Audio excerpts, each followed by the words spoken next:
He wasn't an angel. That sentence alone feels like sacrilege when spoken about George Harrison.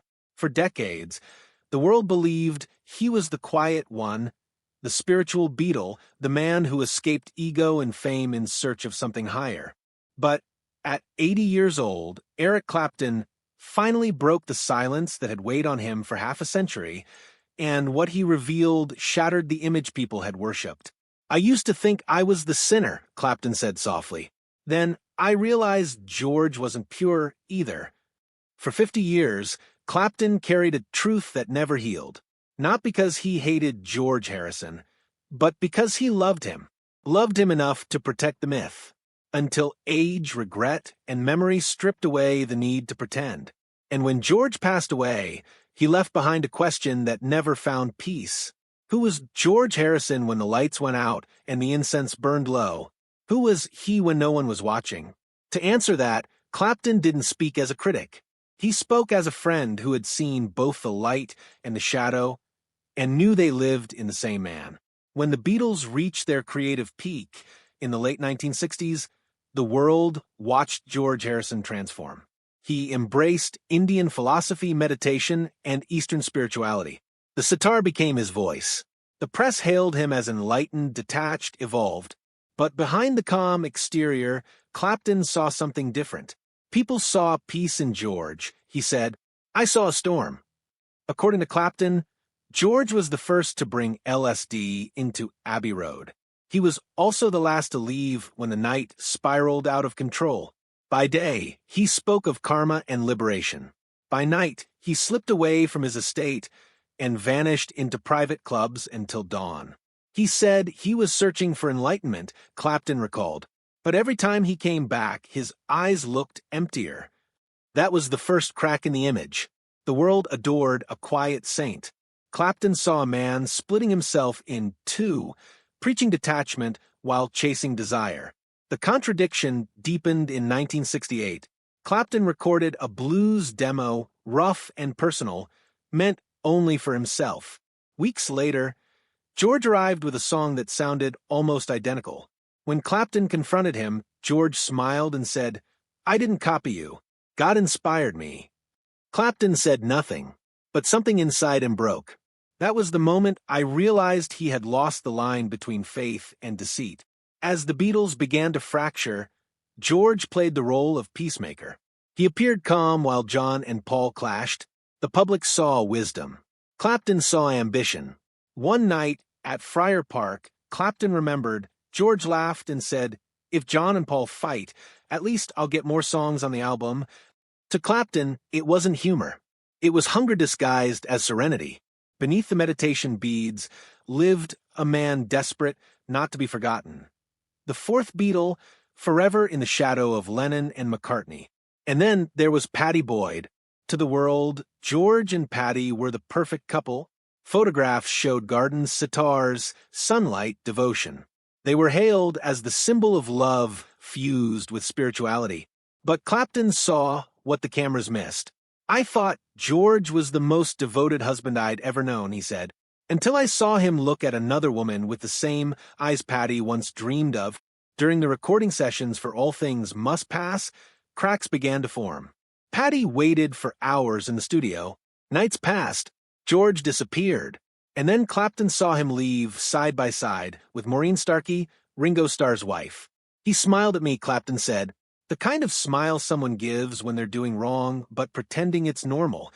When Ringo discovered the affair, he left home. George didn't apologize.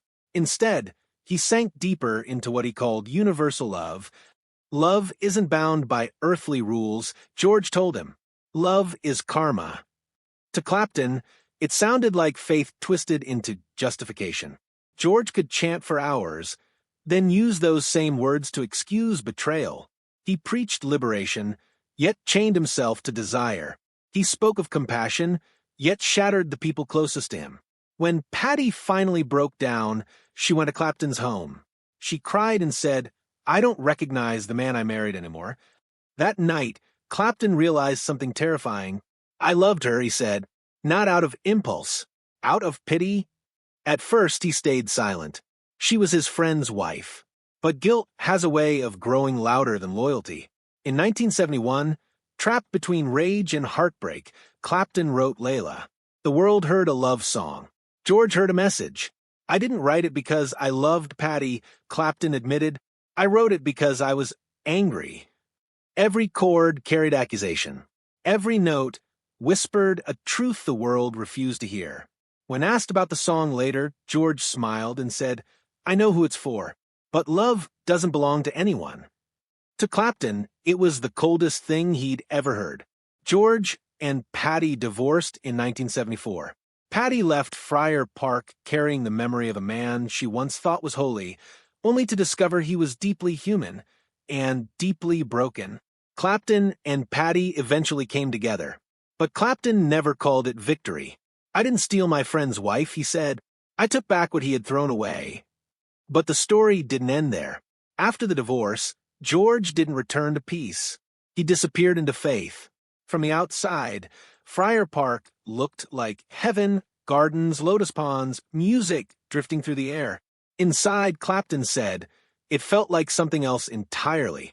George wasn't meditating anymore, he said. He was performing rituals. Once a month, George held what he called nights of cleansing. Incense filled the hall. Candles burned low. Monks chanted for hours. If anyone stopped, Clapton recalled, George stared at them and said, your soul isn't awake yet. At midnight, drums thundered. George demanded they beat the evil out of their bodies. His eyes glowed. His voice didn't sound like the man Clapton once knew. Later, George told him John Lennon's spirit still visited him through the smoke. He said John talked to him. Clapton whispered. That's when I knew he wasn't finding God. He was running from guilt. Visitors were forced to chant before meals. Guitars were placed on altars. George demanded devotion, not friendship. If this kind of story touches your heart, if you're someone who cares about truth, responsibility, and speaking up for the voiceless, please like this video, subscribe to our channel, and share it with someone who should hear it. He didn't need friends anymore, Clapton said. He needed followers. When Clapton tried to intervene, George smiled and said, you don't understand true spirituality. Maybe he was right, Clapton admitted. Maybe all I understood was loneliness. After John Lennon's death, George collapsed entirely. He burned incense all night and played Here Comes the Sun with trembling hands. He believed John was listening, Clapton said. I think by then, George didn't know who he was talking to anymore. Even after Clapton married Patty, George remained present. Late-night calls, notes from Friar Park, strange statements. He once told me, Clapton said, if I die, I'll merge into you. That way I'll still have Patty. George wasn't angry.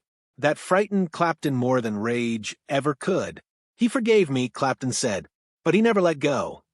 By the 1990s, George feared something more than death. He feared being forgotten. Every time I visited, Clapton recalled, he asked, do they still remember me? He drank not for pleasure but memory. Some nights, he played the song he wrote for Patty and cried alone. In 1998, George sent Clapton a handwritten note with a single line, I forgive, but I don't forget. Clapton understood immediately.